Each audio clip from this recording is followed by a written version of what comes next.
Today we have Keith Singery with us, founder of the Bittensor Guru podcast, the Bittensor Guru validator, and recently Cellular Automata subnet. I'm not sure if I'm saying that correctly, but Keith, thanks for joining us. Yeah, thanks for having me on. It's Cellular Automata, but even our dev group, we just call it CA so that we don't have to say that every time. Okay, Automata, that's right. Okay. Um, well, Keith, you've been in the Bittensor ecosystem for a long time. I think just a good place to start would be, what is Bittensor to you? Why is it interesting? Yeah, and why did you start diving in? Yeah, I actually just threw a post up about this yesterday, but initially when I got involved in this project, it was to, kind of fund this alternative track, this alternative future away from centralized artificial intelligence. OpenAI was founded under this directive. That's why it's called OpenAI, of having, free and open access to the intelligence and the models and everything like that. And just like almost everything on this planet, at some point it gets, co-opted by the corporate machine and gets folded into the same old structures that, everything else does. So Bittensor has been, able to avoid that up until this point. And, back 2 years ago when I found the project, that was really kind of what we were excited about in the small group that kind of got involved at that stage, is that we were able to put our efforts and, the little bit of money that we had at the time to kind of push this directive and push this narrative in a different direction than handing over the keys to some of these corporate interests in the one of the most powerful, developments of technology. People put it right up there with the wheel, fire, the printing press, the internet itself, electricity, right? Artificial intelligence is going to have impact equivalent or even greater than some of those things. And so that's how I got involved initially.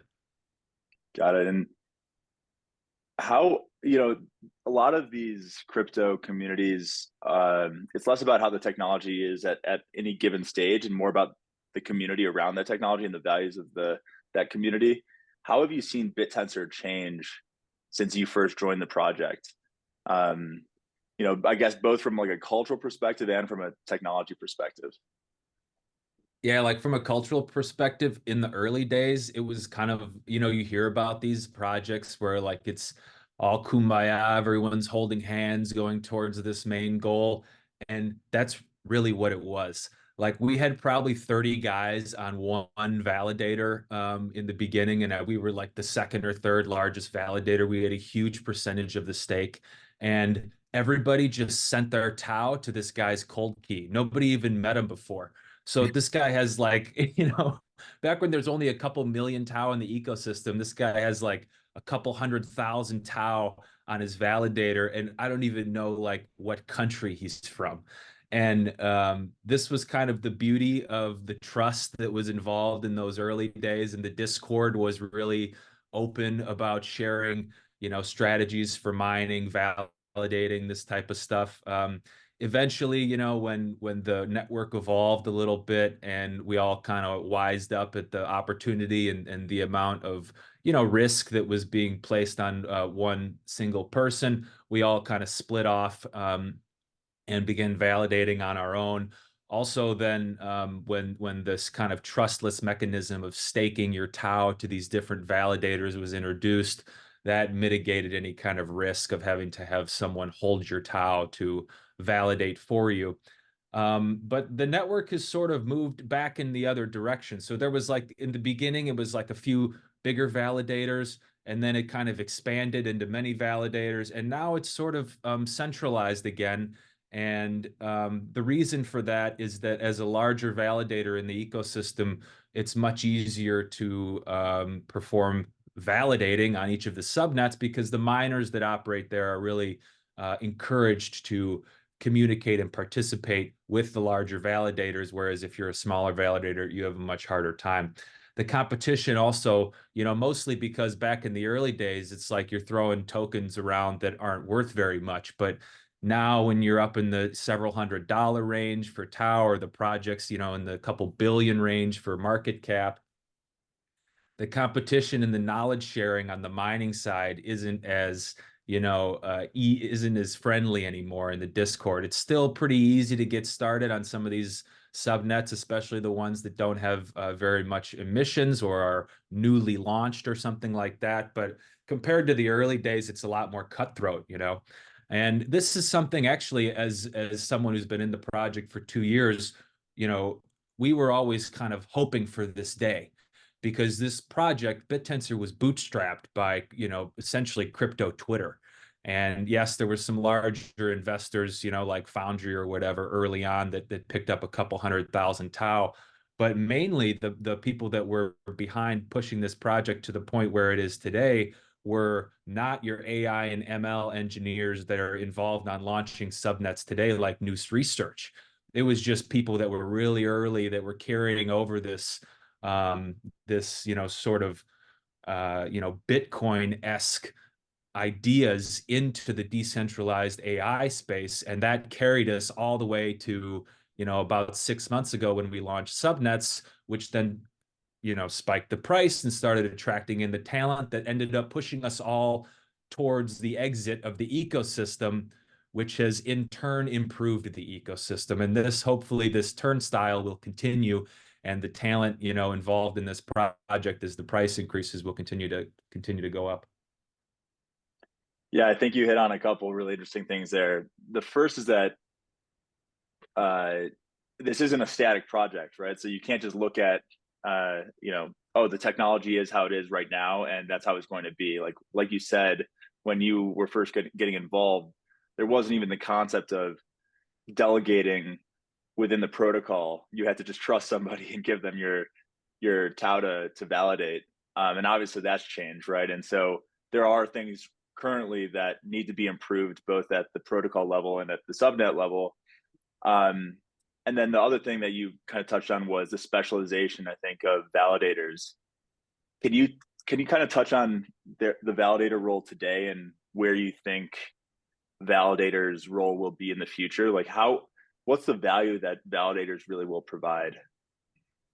Yeah, the position of a validator in the Bittensor ecosystem is a little bit more unique than what you might think of, just like verifying transactions on a typical blockchain project.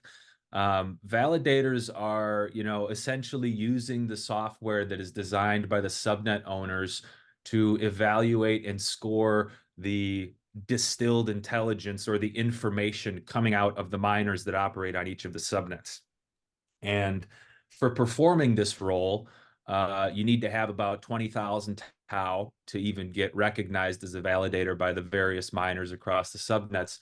But the value of a validator in the Bittensor ecosystem really comes down into accessing the intelligence of the miners, because miners are trying to run, the most efficient, basically job possible, whether it's through the software they're using or the hardware they're using, how they have set up their network of their different miners to basically like increase the throughput that miner is able to contribute to getting the highest score in the validation process, so that they can earn the most tau. That's the whole point of being a miner. And they don't communicate with IP addresses that aren't validators, because there's no incentive to do so. So when you go onto a site like Corcel.io that runs through the subnets 18 and 19, so Cortex.t and the Vision subnet, both run by Mog Machine. If you use that front end, what you're doing is communicating to the miners who have APIs plugged into, OpenAI, Anthropic, whatever, and also now with an update to Vision that just came out, S19, subnet 19, that just came out yesterday, open source models that are actually being run on these miners. You're plugging into the miners themselves through the validator. So this is why, when you're wondering, like, why are all these large validators not dumping their tau on the market when they've got, a couple 100 million, in USD equivalent? It's because they believe the access to the miners, the thousands of miners that are operating across the Bittensor ecosystem, will eventually be worth more than selling their Tau. And there is no other way for you to build a front end that creates access to the miners other than to create this throughput or this relationships with the validators themselves, because like I mentioned, the incentive mechanism creates an environment where the miners will only talk to validators. So that's how validating works. And actually, just to give a little bit more insight into that, as a validator, I run right now on 28 or 29 subnets. There's 32 slots. Not every single one is live. The last 4 or 5 subnets, especially in the last like 2 weeks or so, have just been like a wood chipper. There's been like 7 or 8 registrations in that time. The price of a subnet registration is recently up to like 700 something Tau. It's almost $500,000. Every time someone comes in and registers a subnet, they boot out the weakest subnet or the subnet with the lowest emissions. So as a validator, what I'm doing is monitoring all of these subnets. I'm spinning up my servers, my validation servers that are either run on GPUs or CPUs, and I run everything in the cloud, so I don't own any of my own hardware. And right now, like on the 28, 29 subnets that I run, I have like 35 different servers that are operating. Some subnets require multiple servers. About half of those are GPUs, the other half are CPUs. And my job as a validator is essentially to keep those up and running, keep pace with the software that's coming out from the subnets, make sure I'm registered, make sure I spin up new machines for additional subnets that are created, shut down my machines for subnets that go out of business, or if I've got, any kind of a number of technical issues from network uptime to, cloud provider downtime that can enter my subtensors, which is a link to the blockchain part of Bittensor. So as a validator, what you're doing is you're balancing, you're keeping all of these plates spinning in order to keep the communication open and clean with the miners on the network and in the 32 different subnets. We were we were on with Arash from SN8 a couple of weeks ago, and he compared running a subnet to running a company, running a startup. I'd love to get like your perspective, as a validator, as to like what it's like to be dealing with the different owners of the subnets and your own transition into sort of running your own subnet now. Yeah, like it's a bigger validator. So we have like 400 something Tau, 400 something thousand Tau on our validator. It's like 7.5% of the network. Subnet owners are incentivized to maintain a good relationship with, validators like myself, because the way the network is constructed today, we set the emissions for those subnets. So that's the nice thing about being a large validator, is you get a little bit of like white glove or kid glove attention from some of these subnet owners. And for me, with someone that doesn't have a lot of coding experience, I've got like ChatGPT on my side to help me get there with Python, but sometimes I need a little hand holding from the subnet owners, so that's nice to have. If I was to compare like what validating is to maybe like something in the real world, it's almost like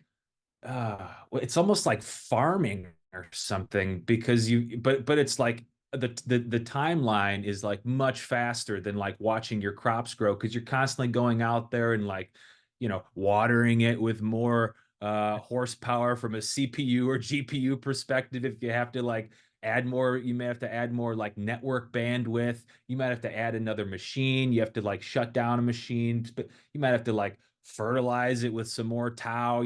There's like all kinds of different comparisons we could draw, but it's constantly just juggling and keeping all the balls in the air to make sure your emissions are high enough that they garner the support of the in our case, the 800 and something wallets that choose to put their Tau with our validator. In addition to that, you're always trying to keep an eye on what the subnets are doing. So if a subnet has a solid team, they're developing a front end to increase the reach of Bittensor, they've got auto update implemented, so that makes my job of running the validator better. Maybe they've got a very diverse pool of miners participating. So each subnet right now is 256 slots, with the exception of subnet number 1. That means there's a couple hundred different miners. Those miners can be distributed across you know, like 50% of the miners could be on a single IP address. That's a problem, right? That's a cabal that's going on. So if I see that happening, I know the subnet has been like taken over by a nefarious entity on the mining side. And I'm kind of like, looking at all of these different health metrics, trying to keep my fingers on the pulse of the subnet.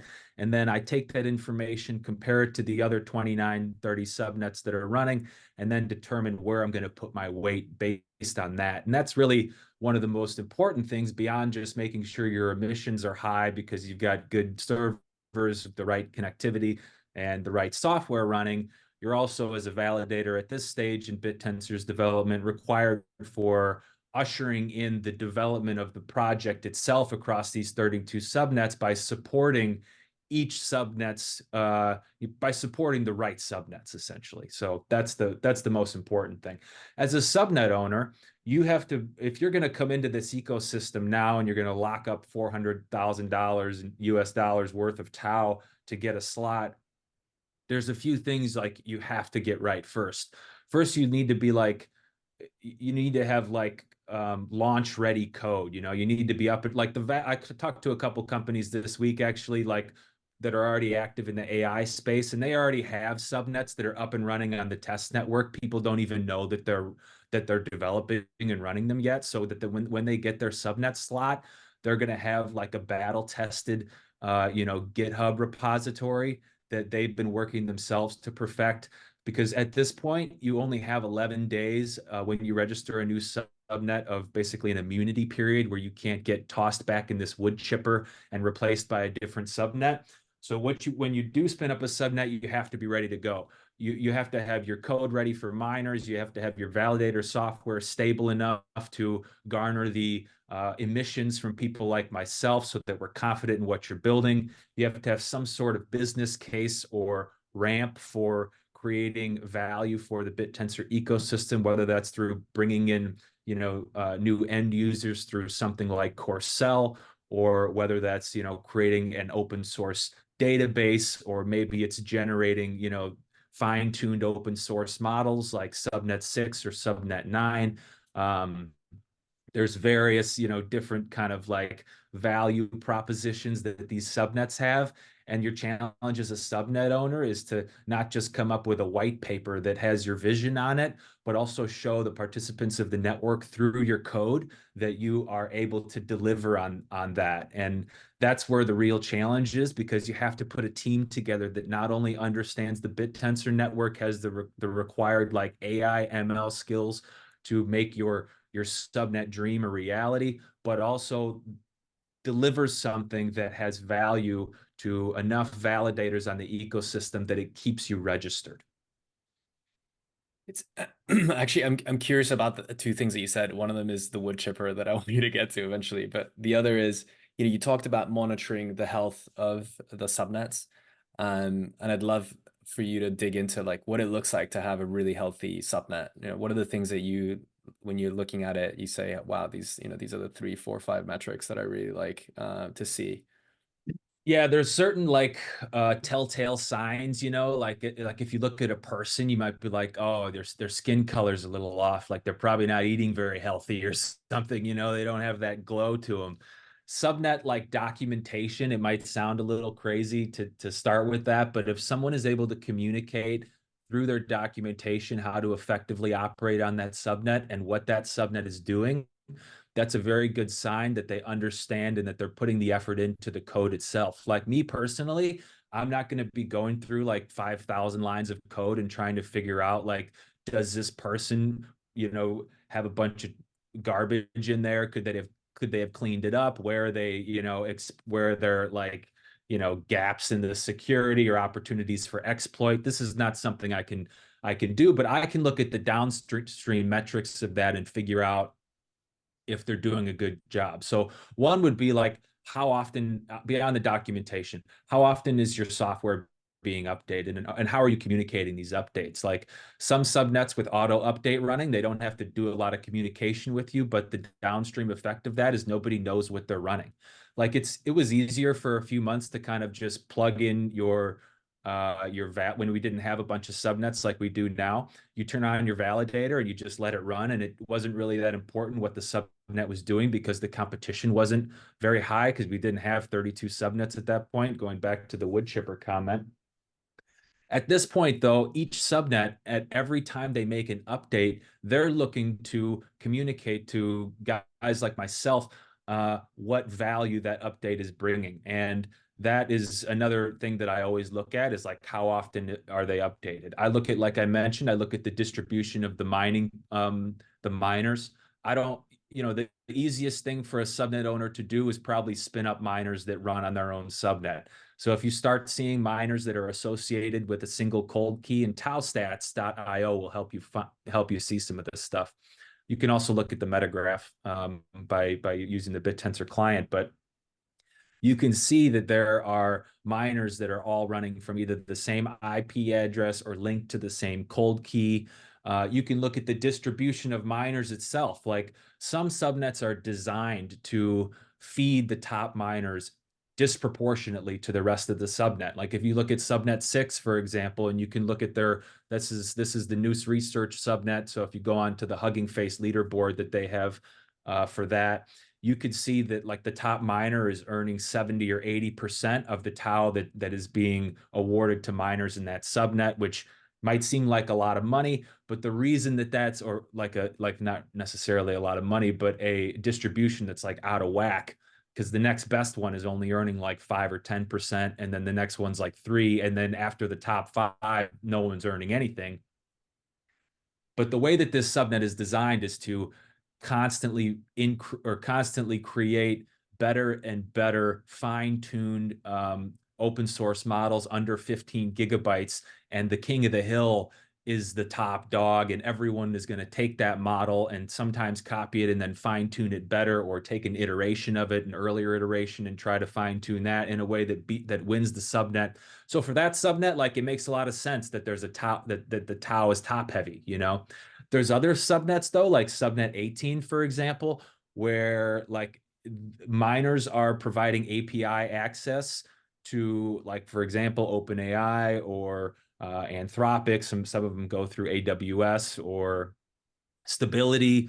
And there's not a lot of difference between, like, the 50th percentile and the 75th percentile and the 90th percentile as far as, like, what the miners are contributing.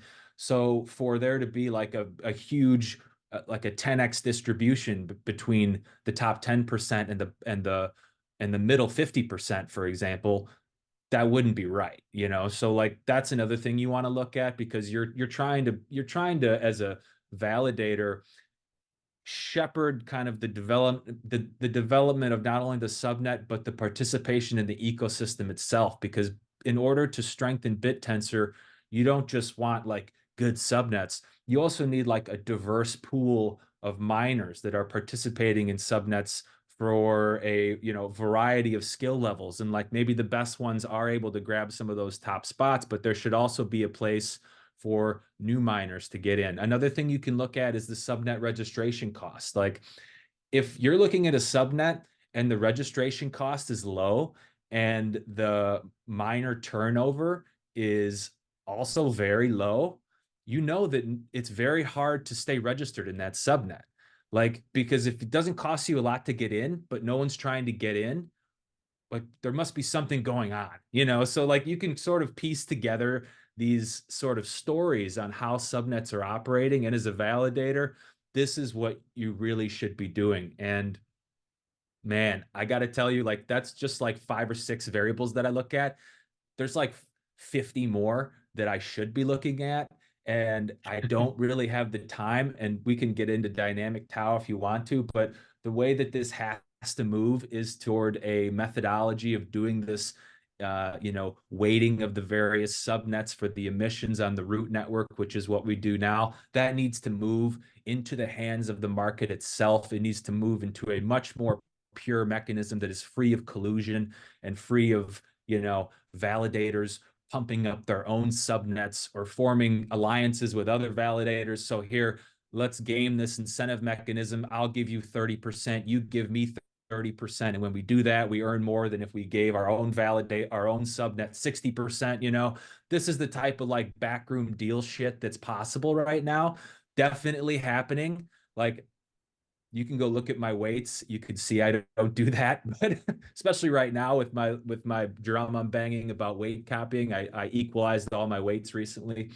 But there are definitely these deals happening in the background, and Bittensor is sort of growing up to the point where you know, the size of the project and the scope of the project necessitates a different methodology for awarding subnets.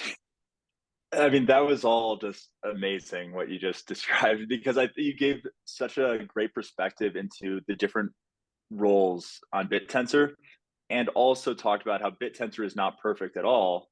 There are checks and balances within the system.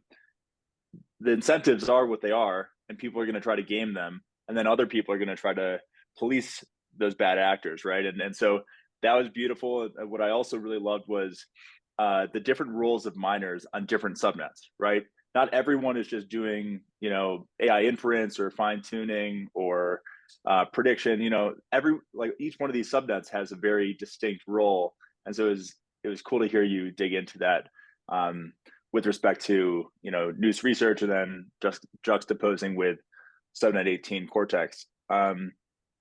You mentioned briefly dynamic tau. I think it would be useful to get your perspective on dynamic tau, and what you think that will affect in the future. Yeah, from my perspective, dynamic tau is like taking the training wheels off this project. The first step to like knocking off one training wheel was to introducing subnets themselves. It was like we took the responsibility for developing on the ecosystem and opened it up to the entire community. That happened about 6 months ago.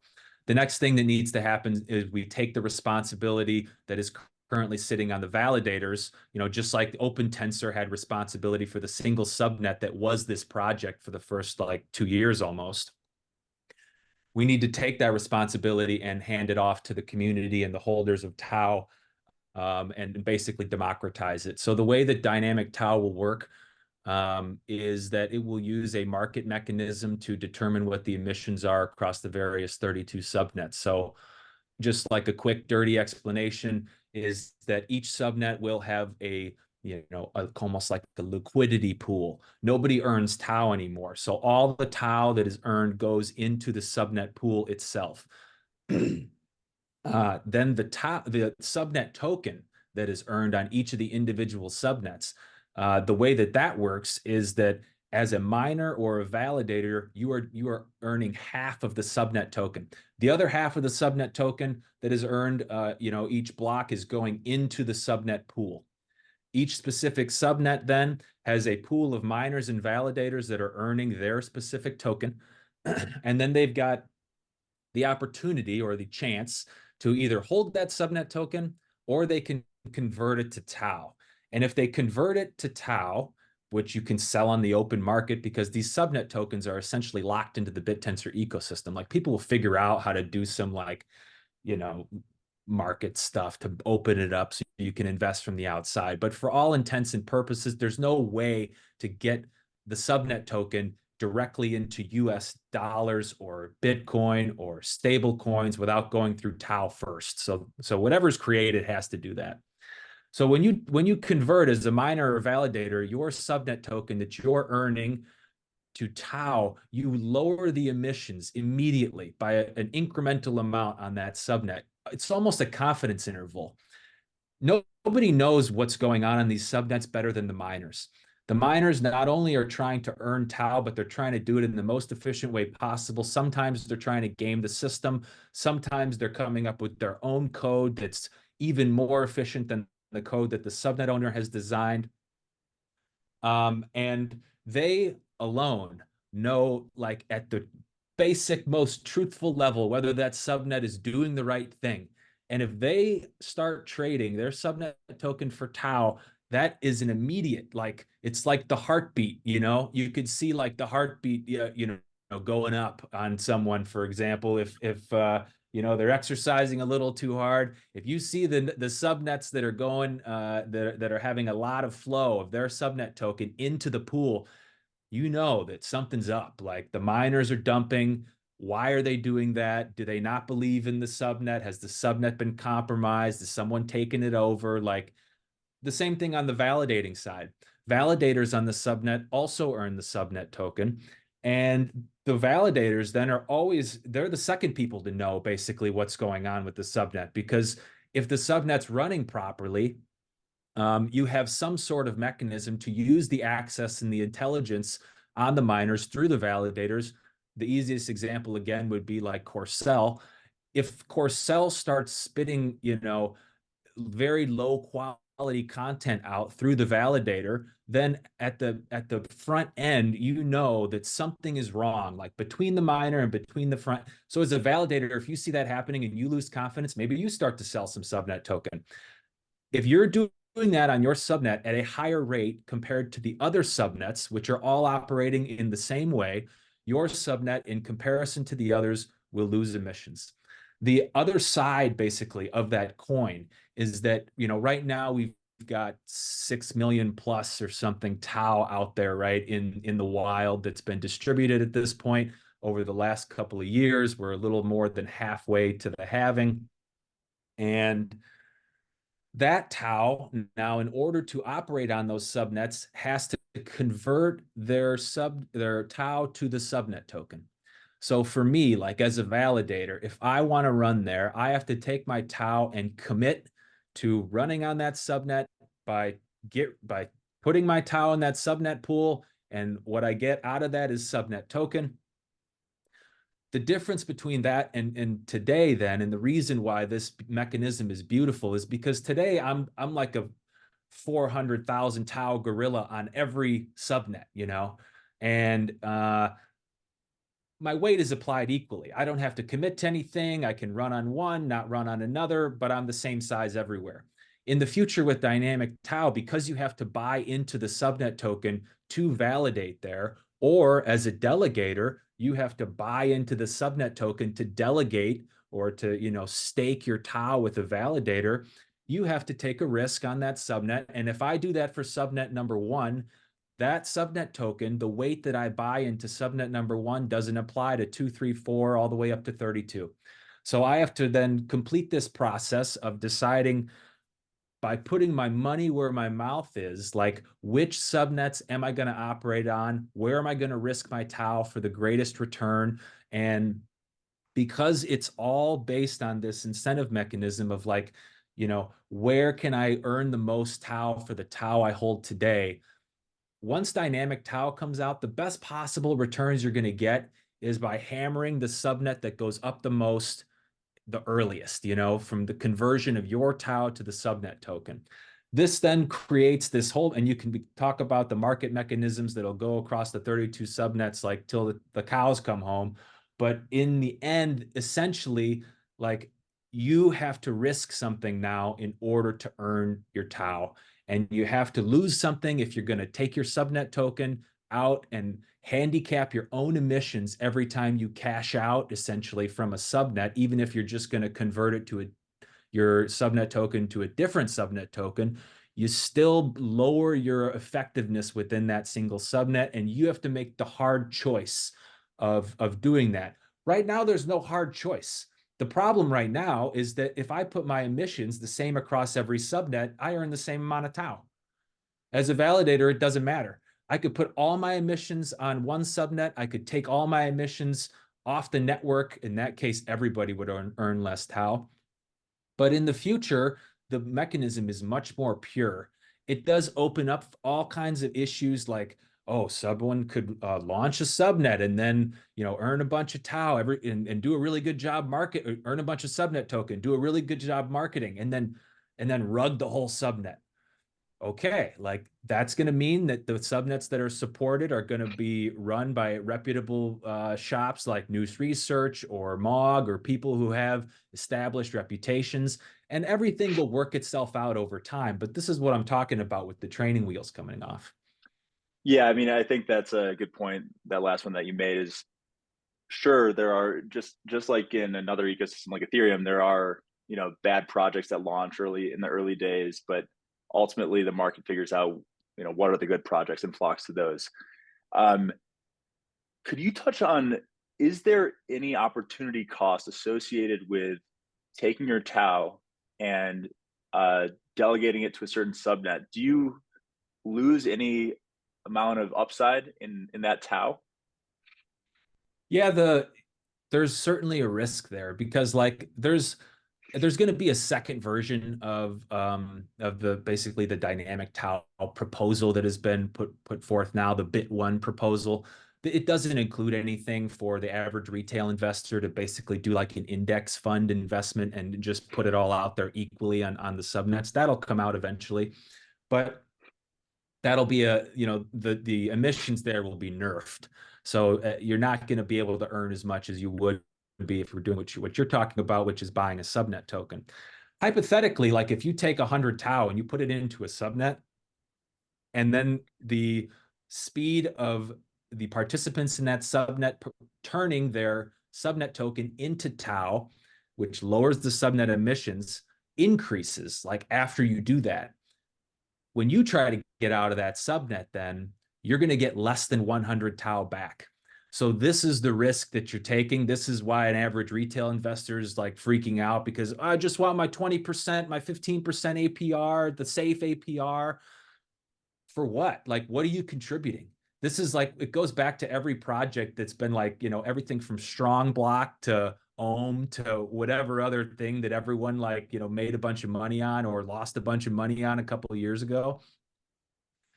Bittensor isn't that. Like, we need to get away from that. The whole bootstrapping of the crypto Twitter universe that built this project, like, needs to change into something that doesn't use risk-free APR to create buy-in for the project, and that's like the hard truth that everyone is going to have to swallow.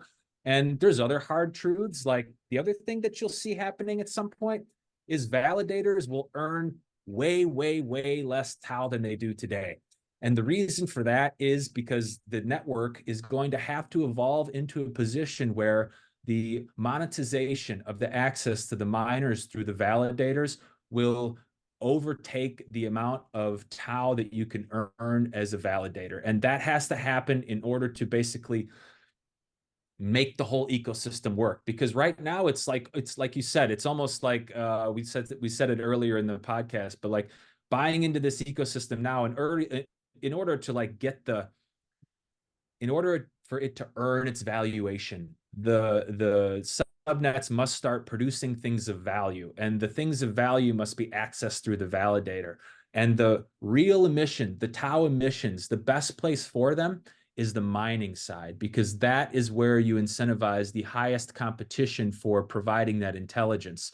The validators are just like the access point, So if you have too much weight on the validators and too much Tau flowing into the validation mechanism and then the stakers that are on the validators themselves, you're almost throwing it away. You're using Tau that could be used as a carrot to improve the mining, basically to just like, don't sell your Tau, keep it on your validator, type carrot. And that's fine up to this point, but that's got to go away. We're big enough now. We've got actually a couple subnets that are introducing different models for validators to open up the access to the miners through a built-in API key that's in the subnet itself. And what you'll be able to do as a validator is go to different businesses out there in the world and sell them access to these miners through this API key. And the subnets that start doing that at a level where you're generating real income will then usher in an entirely new set of rewards distribution, much different than the 18 to the subnet owner, 41 to the miner, and 41 to the validator that we have today. I mean, I think that makes perfect sense. And like, maybe if you applied this to the metaphor of like a football team, right? You have like the miners are ultimately the offense, right? Where like the stuff that is actually being resolved is being done, whereas the validators are just checking that the work is good, right? And so ultimately, if we want to be solving things that are useful, the miners are really the ones that need to come in and do a good job. And I'm just curious also, wanted to get your take on how you think about there's something that we always get asked when we do our own like quarterly webcasts with our investors, and they're always really curious about emissions, right? How sustainable are emissions? Like, sure, we always talk about how it's a bootstrapping mechanism to get everybody to the table to start working, and then eventually, the idea is with multiple happenings and eventually some a well enough working network that you should have, enough paying customers. This is also something that Arash loved to talk about when we talk to him. Do you have a sense of like where we are in the journey for Bittensor to get to that place where it is sort of a self-sustaining network? Yeah, like, and I'll be just totally honest here. The 7,200 tau per day at $600 a tau, everyone's making money.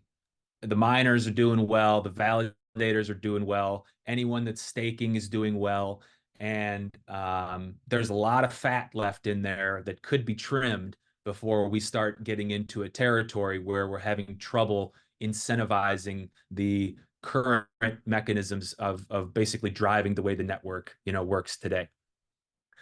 There's a couple different mechanisms from like a emission standpoint that are interesting with Bittensor. So the 7,200 tau per day, a percentage of that is burned.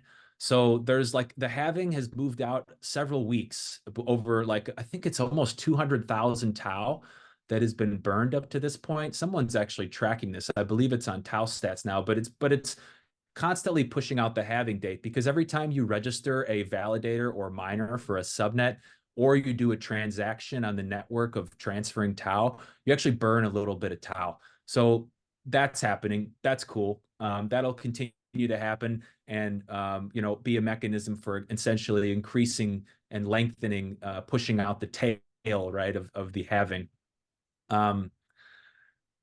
Yeah, the other thing that's happening is that you also have a pretty consistent like reduction in the APR. Like if you were paying attention to what you're earning as a staker on the Bittensor network, like your stake is only keeping pace with like 1/3, maybe a little bit less because remember, you're earning 41% of the emissions as a validator. And then you only get as a staker, you're only getting 82% of that, right? So you're getting like roughly 30% of every tau that's coming out is going into the hands of the stakers. And if you look at that, like 7,200 tau being added to the pool of existing tau, that means every day you're falling behind a little bit of the position that you held in the network previously. And this is, in other words, this is called dilution, right? And so what you're counting on is that the acquisition or the interest to hold and acquire tau by the market is going to keep pace with this. If you look at the Bittensor chart, like if you go pull up like CoinGecko, or you can go to tau stats and look at the volume. If you look at the volume from like 3 months ago, I think we're like 10x what the volume was. It's a pretty ridiculous amount. And then if you go to CoinGecko, I think we're like, top 25 or we're top 30 or something now. I don't know. I don't look at it every day, but I do know that the volume of trading that is happening above and below projects in the mid 20s where Bittensor sits is in the hundreds of millions of dollars. Bittensor consistently is under 30 million per day. Sometimes it's 20 million. There's a couple other projects in like the top 50 that are having that like very low liquidity and low trading amount. But all that means is people aren't selling tau. It means that you're not seeing these like this trade washing stuff that's happening because 90% of the tau is staked. So anytime anyone gets their hands on any tau, they just take it off the market.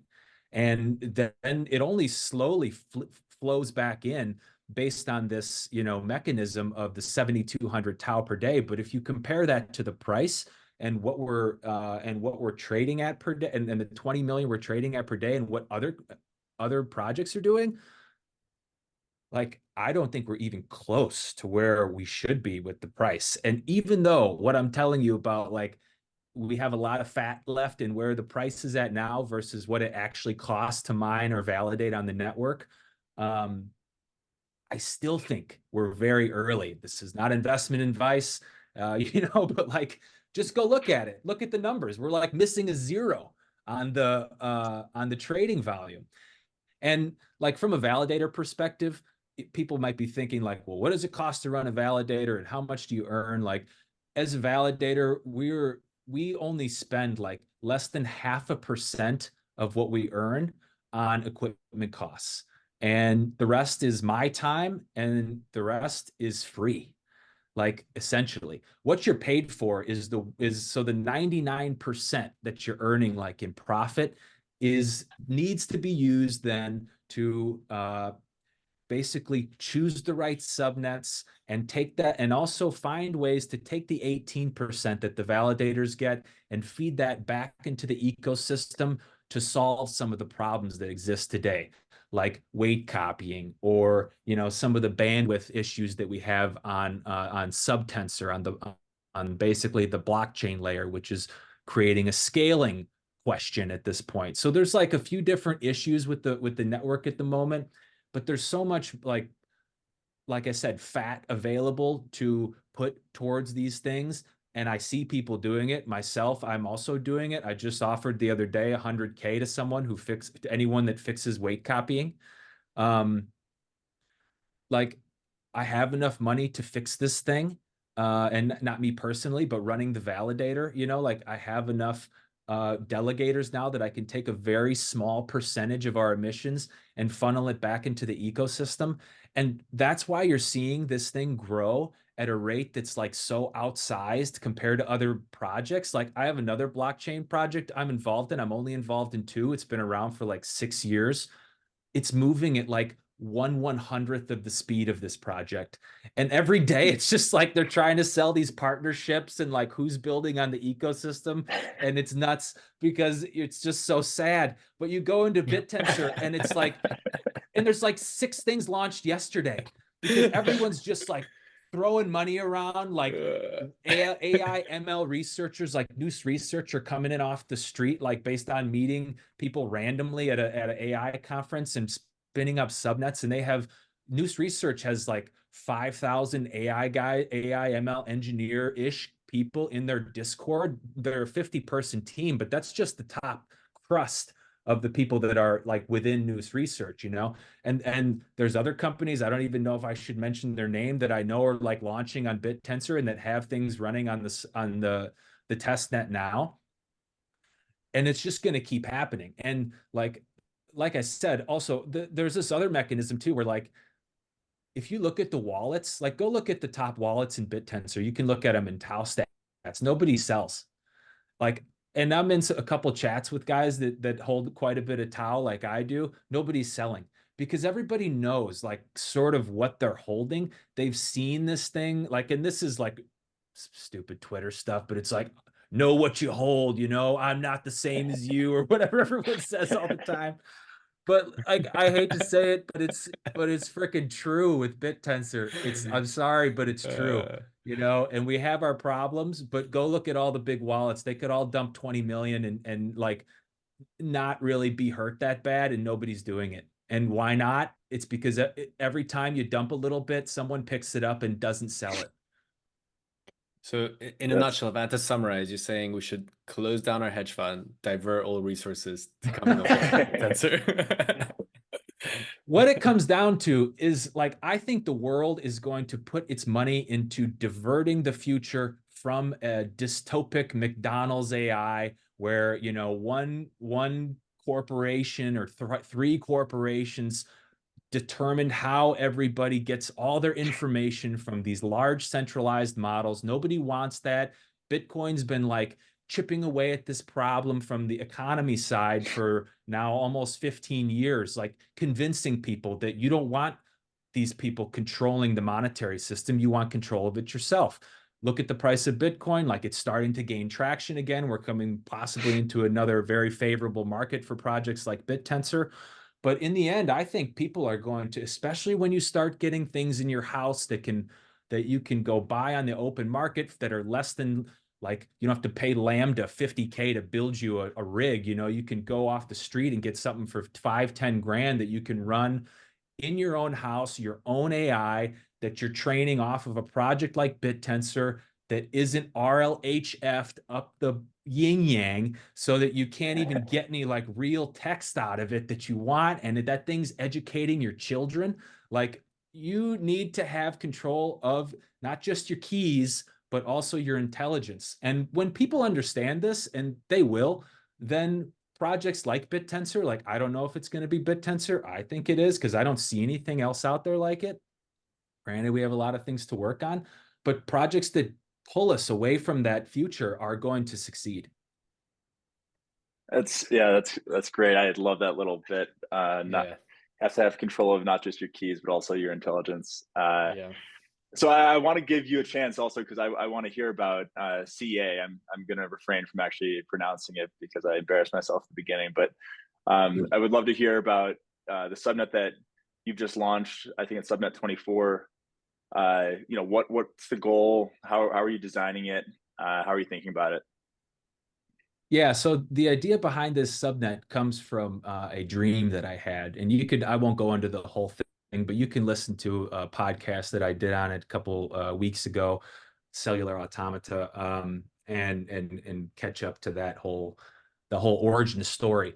The long-term prospects for this subnet is to create a source for computational intelligence within Bittensor. So there is something called the synthetic data pipeline. This is what subnet 18 does when it brings in data from OpenAI's ChatGPT or eventually Gemini or Anthropic or wherever we're getting the data from the larger models.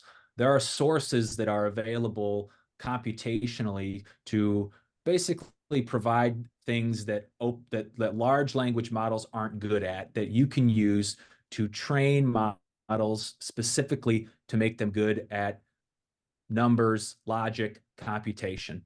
So our subnet uses cellular automata, something that is computationally irreducible, meaning that you don't know after 1,000 steps what it's going to come up with unless you run those 1,000 steps. There's no shortcuts. This is proven.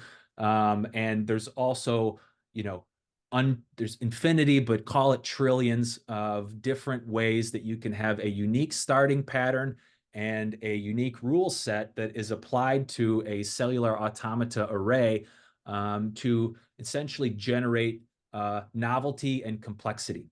And we're going to use that on this subnet as the incentive mechanism by creating something that miners can't fake unless they do the work.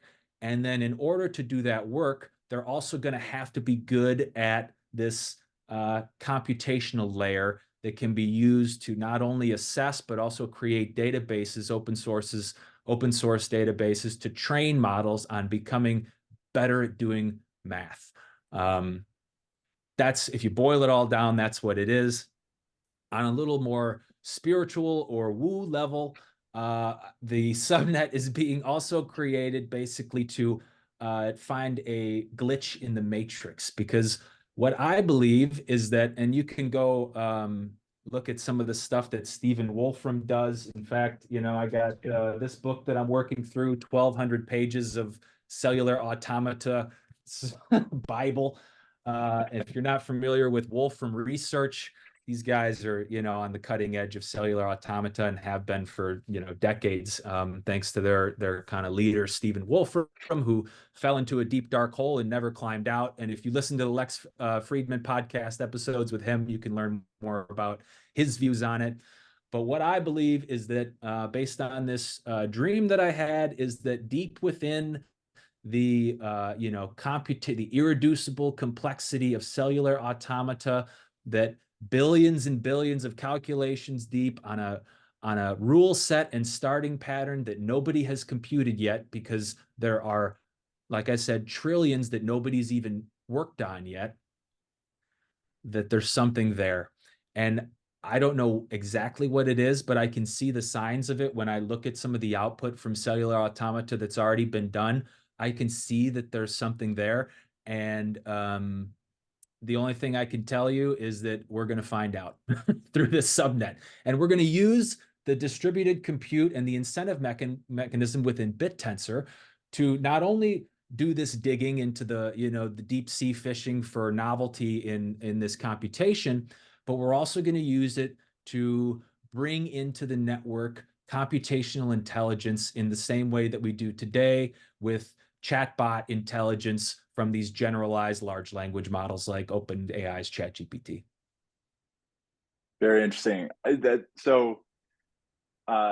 What do you ask the miners to optimize for, or what job do you ask them to run? So like, I guess what I'm saying is like, how do you validate that they've done a good or bad job?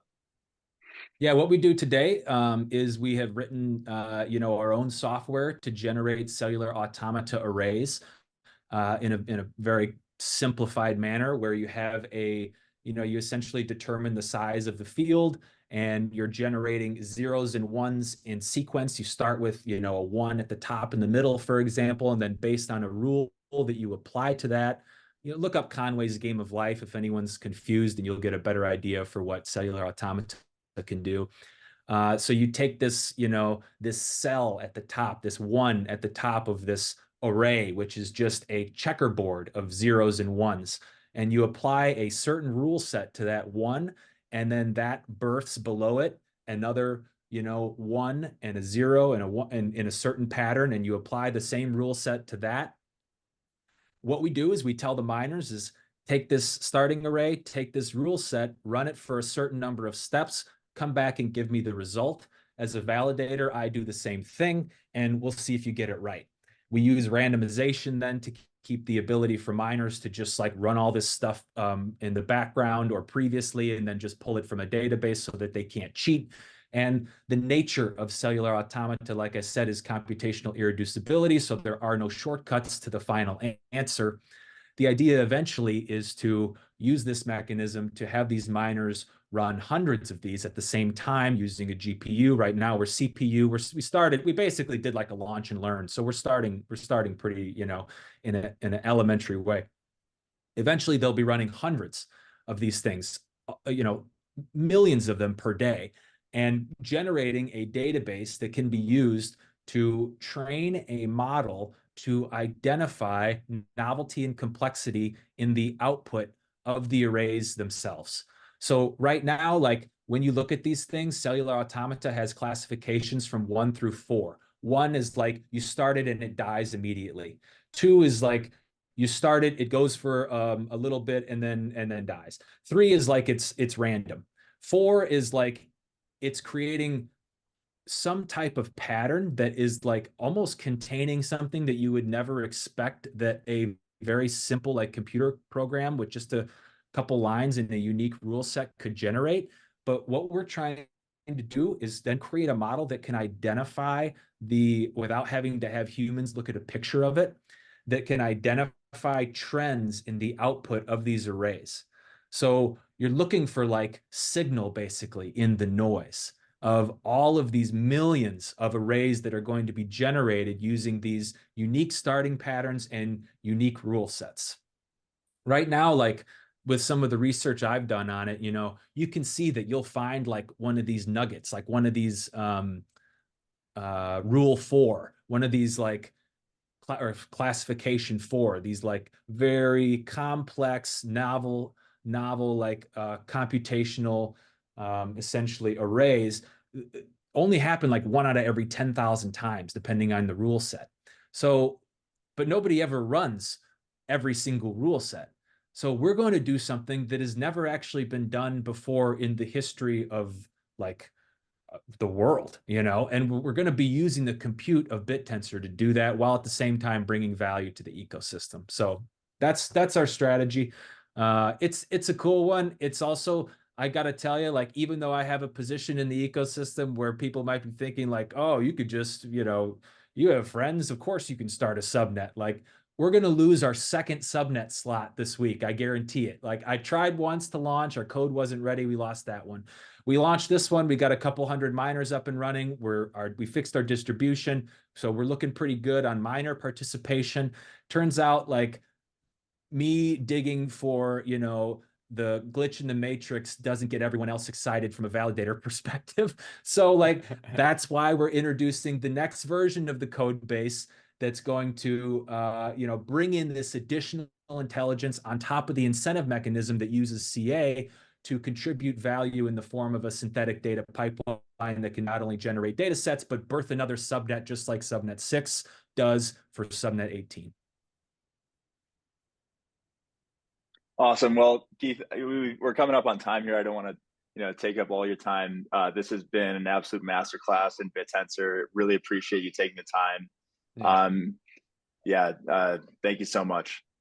Yeah, man, it's been good. Awesome questions. Thanks for letting me, rant. And I ran out of milk this morning, so my coffee was like rocket fuel. So I don't know how much like yelling I did. My dogs aren't whining. Sometimes if I get too fired up, I hear the dogs whining, so it must have been okay. But yeah, thanks for having me on, guys. I love that you have people on from the ecosystem and are interested in the space, and sounds like you're participating in it yourselves. So I love to have guys like you with Bittensor because it strengthens everything we're doing. So keep doing what you're doing as well.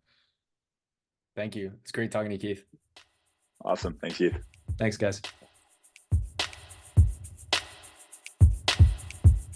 This content is provided for informational and educational purposes only and should not be relied upon as financial, legal, or tax advice. Prior to making any investment decision, you should consult with professional financial, legal, and tax advisors to determine the appropriateness of the risks associated with such an investment.